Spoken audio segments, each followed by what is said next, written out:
Hello সবাইকে, ঘুরিয়ে ঘুরায় নতুন পর্বে সবাইকে স্বাগতম। আজকে আপনাদেরকে দেখাবো হাঙ্গেরির পেচ সিটির বিখ্যাত টুরিস্ট স্পট কাজী কাসেম মস্ক বা সেন্ট্রাল স্কোয়ার। চলুন ঘুরে দেখি পেচের বিখ্যাত কাজী কাসেম মস্ক ও তার ইতিহাস। মসজিদে প্রবেশের পথেই আপনার দেখা মিলবে বিখ্যাত কিছু স্ট্যাচুর, এবং স্ট্যাচুগুলির পাশে দুই পাশে লেখা আছে এর ইতিহাস এবং বর্ণনা করা আছে এই মসজিদটির যত অজানা কথা।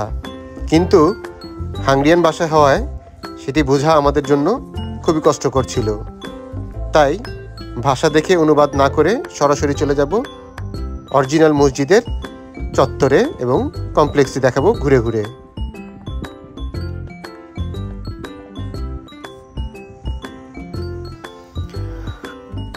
পাশা কাজিম মসজিদটি নির্মাণ করেন 1600 থেকে 1700 খ্রিস্টাব্দের মধ্যে।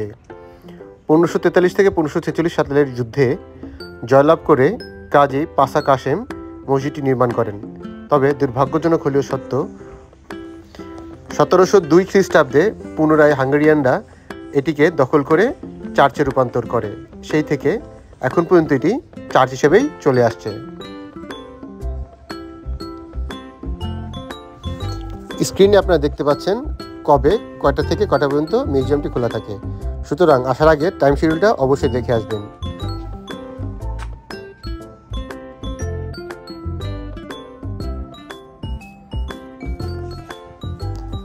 অটোমান সাম্রাজ্যের এই স্থাপনাটি একমাত্র টিকে আছে পেচের একটি ঐতিহাসিক স্থাপনা হিসাবে, বাকি অনেক কিছুই আজ বিলীন হওয়ার পথে।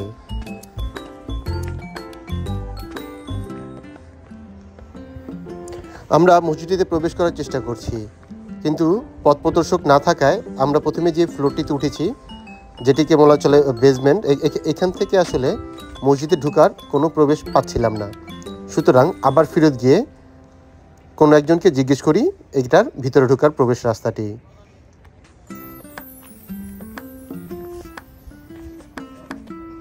Can you tell me where is the entrance?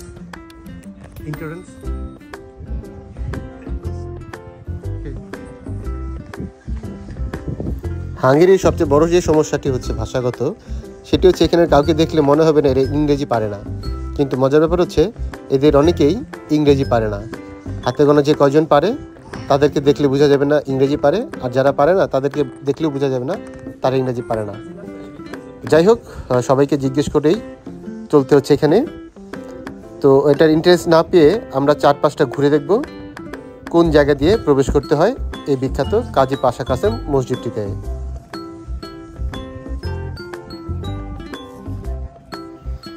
ইউরোপের সৌন্দর্য বলতে যা বোঝায় তার পুরোটাই রয়েছে এই মসজিদটির চারপাশ ধরে। মসজিদটি দেখার সাথে সাথে এই স্কোয়ারের চারপাশটিও আমরা উপভোগ করার চেষ্টা করছি। এখন দেখতে পাচ্ছেন স্ক্রিনে, এই মসজিদে যখন প্রার্থনার সময় হয় তখন ক্যাথলিকদের ধর্ম অনুযায়ী যে বেল দেওয়া হয় সেই ঘণ্টিগুলি।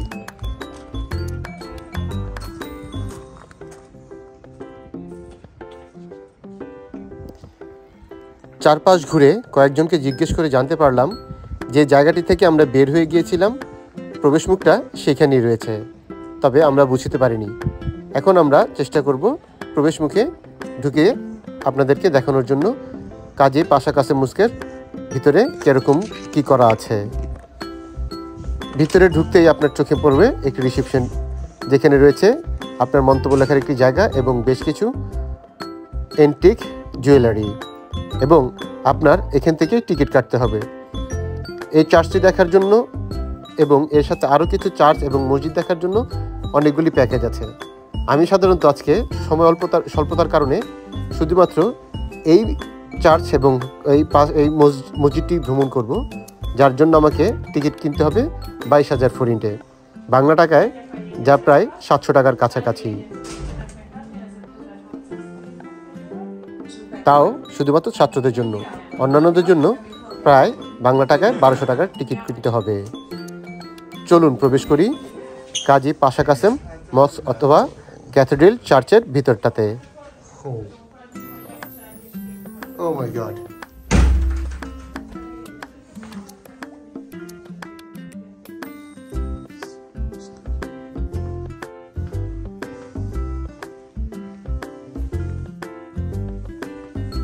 কাজী কাসেম মস্কের ভিতরে আছি। এই কাজী কাসেম মস্ক পেচের একটি বিখ্যাত স্পট। যদিও এখন এটি মস্ক ব্যবহৃত হচ্ছে না, এটি ব্যবহৃত হচ্ছে ক্যাথেড্রাল চার্চ হিসাবে। তারপরে মুসলিম তো মস্ক শুনে একটু মনটা চেয়েছিল ভিতরে গিয়ে দেখি আসলে মস্ক কি কেমন, সেই জন্য ঢুকার পরপরই বুঝতে পারলাম এটি আসলে একটি ক্যাথেড্রাল চার্চ এবং এর অনেক লম্বা হিস্টোরি রয়েছে। দেখতে পাচ্ছেন আপনারা এর স্টোরি। বিভিন্ন যে পপ রয়েছিল তাদের জন্ম এবং মৃত্যুর সাল দিয়ে আছে নাম সহকারে, বিভিন্ন নাম সহকারে। এটি হয়তো আরও বিশেষ কিছু। ভিতরে ঢুকতে যাবো কি যাবো না, বা ভিতরে যাওয়া যাবে কি যাবে না তা জানি না। Maybe it's lock.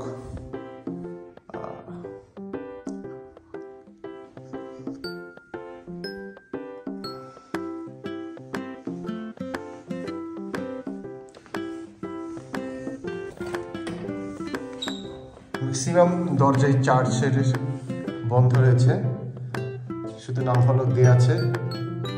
হয়তো এরা পপ বা কোনো ধর্মীয় গুরু ক্যাথেড্রালদের। ব্যবহার যে কাজই হোক, মূলত ঢোকাটাই হচ্ছে স্ট্রাকচারটা দেখার জন্য। এইসব আনশিয়ান স্ট্রাকচারের প্রতি আমার একটি দুর্বলতা রয়েছে, সুতরাং ওই জন্যই মূলত ঢোকা। আর যখন নামটা শুনলাম কাজী কাসেম মস্ক, ঢাকা থেকে আসার আগেই এই মস্ক নিয়ে খুব একটা ভালো উত্তেজনা ছিল আমার মধ্যে, ইচ্ছে ছিল কাছ থেকে দেখার। সেটি দেখছি। মুসলিমদের সেই কোনো ফ্লেভারই পাচ্ছি না, তারপরেও যেহেতু 2200 ফর ইন্ডিয়ার টিকিট কিনেছি, উপভোগ তো করতেই হবে, দেখতে হবে কি কি আছে এখানে।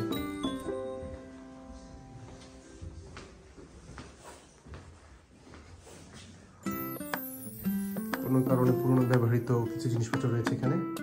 From the tower of the former Paris church. আচ্ছা, ফরমার প্যারিস চার্চের টাওয়ারের একটি উপর অংশ রয়েছে। ক্যাথলিকদের যে চার্চের উপরে যে অংশটি থাকে সেটি, এবং এটি হচ্ছে 1900 শতাব্দীর।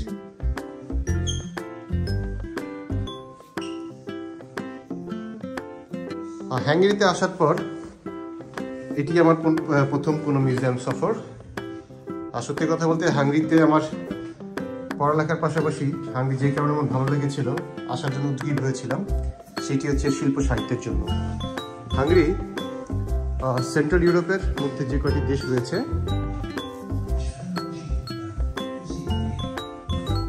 শিল্প সাহিত্যের মধ্যে হাঙ্গেরি হচ্ছে সর্বোত্তম এবং সর্ববৃহৎ। সুতরাং এখানে না আসার লোভ সামলানোটা আসলে দায়। যারা আসলে শিল্প সাহিত্য পছন্দ করেন, সংস্কৃতি পছন্দ করেন, তাদের জন্য হাঙ্গেরি হচ্ছে একটি অন্যরকম পছন্দের জায়গা। আমি ফিলিপাইনে গিয়েছিলাম এই ধরনের স্ট্যাচু, এই ধরনের চিত্রকল্প এবং শিল্পকর্মের খোঁজে, এবং তারই ধারাবাহিকতা আরও বেশ কয়েকটি দেশ আমি ভ্রমণ করেছিলাম এইগুলি দেখার জন্য। এবং আমি লাকি যে আল্লাহ আমাকে অপরচুনিটি দিয়েছে হাঙ্গেরিতে আসার, এসব শিল্পকর্ম দেখার। আমরা এরপরে আরও দুটি মসজিদ এখানে আছে, ইকবাল সুবহান মসজিদ এবং আরেকটি হচ্ছে গিয়ে ওরা আমাকে নাম লিখে দিয়েছে, যে মসজিদটি মূলত মুসলমানদের জন্য একদিন খোলা হয় সপ্তাহে, ফ্রাইডেতে জুম্মার নামাজ পড়ার জন্য। ইনশাল্লাহ আশা আছে সেই মসজিদেও যাব, এবং আগামী যে জুম্মাটি রয়েছে জুম্মার নামাজ সেখানে পড়ব ইনশাল্লাহ। এবং আপনাদেরকে দেখানোর চেষ্টা করব, জানিয়ে দেওয়ার চেষ্টা করব কীভাবে কোথায় যাবেন সেই জুম্মার নামাজ পড়তে।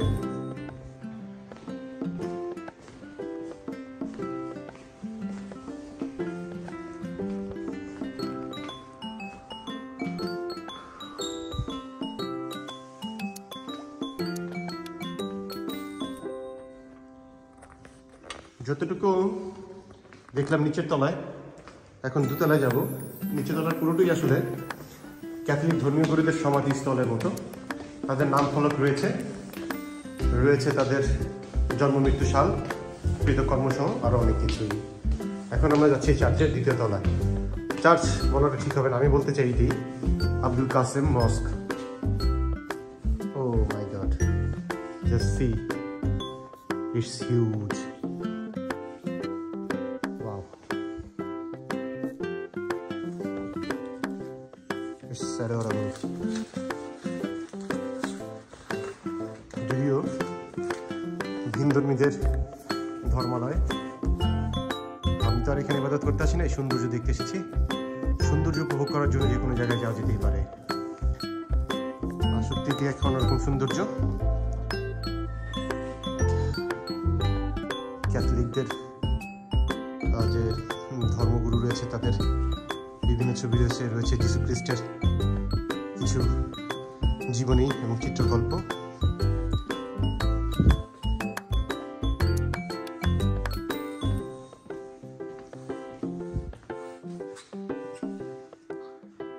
তবে ছবি বা চিত্রকল্প বা এই শিল্পকর্মের নিচে যে বিবরণ দেওয়া আছে তা যদি পাশাপাশি ইংলিশে সাবটাইটেল করা থাকতো তাহলে হয়তো আমাদের জন্য যারা টুরিস্ট এখানে আসি বুঝতে আরো সুবিধা হতো আসলে কোন হিস্টোরি কি বলছে।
এখন আমরা চার্চটির ভিতর পর্ব ঢুকবো, যেটি মূল পর্ব, যেখান থেকে সাধারণত ক্যাথলিকরা তাদের ইবাদত করেন বা তাদের প্রার্থনা করেন।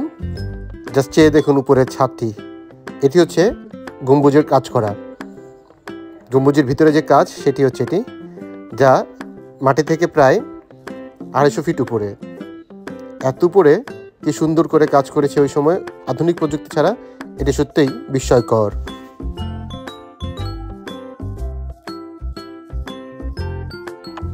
নানান ধরনের স্ট্যাচু বা স্কাল্পচার রয়েছে এখানে, সবগুলি কোনো না কোনোভাবে ক্যাথলিকদের ধর্মের সাথে জড়িত, এবং এই মূর্তিগুলির লম্বা উচ্চতা আসলেই চোখে পড়ার মতো।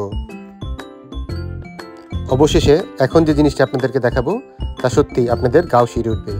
দেখুন কি সুন্দর করে লেখা রয়েছে আমাদের নবী ও আল্লাহর সম্পর্কের নাম। শুধুমাত্র এই জিনিসটি অবশিষ্ট রয়েছে মুসলমানদের এই মসজিদটিতে, বাকি সবই বিনষ্ট হয়ে গিয়েছে বা নষ্ট করে ফেলা হয়েছে। সুবহানাল্লাহ।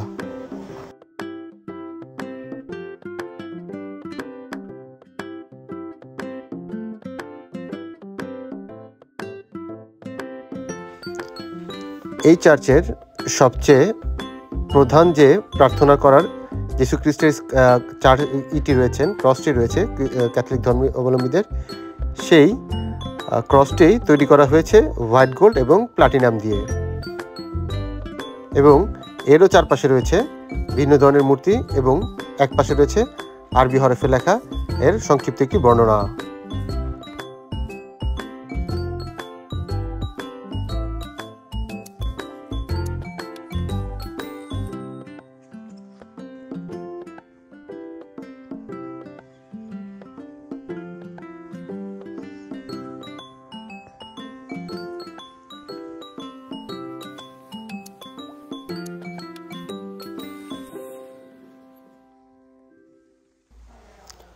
এই স্ট্রাকচারটির আরেকটি ওয়ালে দেখতে পাওয়া গেল আরবিতে কিছু লেখা রয়েছে, যা হয়তো তুলে ফেলার চেষ্টা করা হয়েছে বা দিন দিন হয়তো তুলে ফেলা হবে। এই স্থাপনার তৃতীয় তলার দুটি পিলারে 3 ধরনের ল্যাঙ্গুয়েজে লেখা রয়েছে এর সংক্ষিপ্ত ইতিহাস। এক পাশে রয়েছে স্প্যানিশ, এক পাশে হাঙ্গেরিয়ান এবং আরেক পাশে রয়েছে ইংরেজিতে লেখা এর সংক্ষিপ্ত ইতিহাস।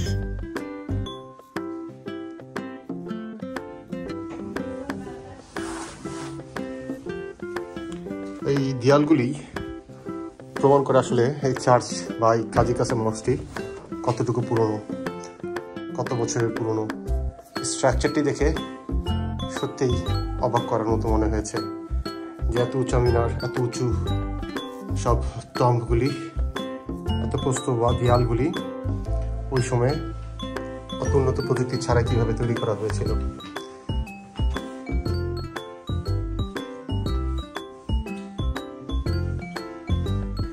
বের হয়ে যাচ্ছি চার্চ থেকে, জানি না কেন মনের অজান্তেই খুব আপসেট লাগছে, দুঃখ প্রকাশ হচ্ছে ভিতর থেকে, কেন দুঃখ লাগছে, মন ভারী হয়ে আসছে। বিদায় নিব আজকের এই পর্ব থেকে, বিদায় নিব আজকের এই হাঙ্গেরির পেজ সিটির বিখ্যাত টুরিস্ট স্পট কাজী কাসিম স্কোয়ার থেকে বা সেন্ট্রাল স্কোয়ার থেকে। এটির আরেকটি নাম আছে, একটি চার্চ, আমি বলতে কষ্ট হচ্ছে তাই চার্চের নামটি বলছি না। চার্চের ভিতর গিয়েছিলাম, বের হয়ে আসলে খুব দুঃখ ভারাক্রান্ত মন নিয়েই এখন কথা বলছি। যত যাই হোক, দিন শেষে আমি মুসলমান, সো আমার অনুভূতিতে কিছুটা তো কষ্ট লাগবে যখন আমি জানবো একসময় এখানে নামাজ হতো, এখনও হচ্ছে না, নামাজ বন্ধ রয়েছে। চার্চ হিসেবে ব্যবহৃত হচ্ছে এই প্রাগৈতিহাসিক মসজিদটি, কাজী কাসেম মসজিদটি পেয়েছে।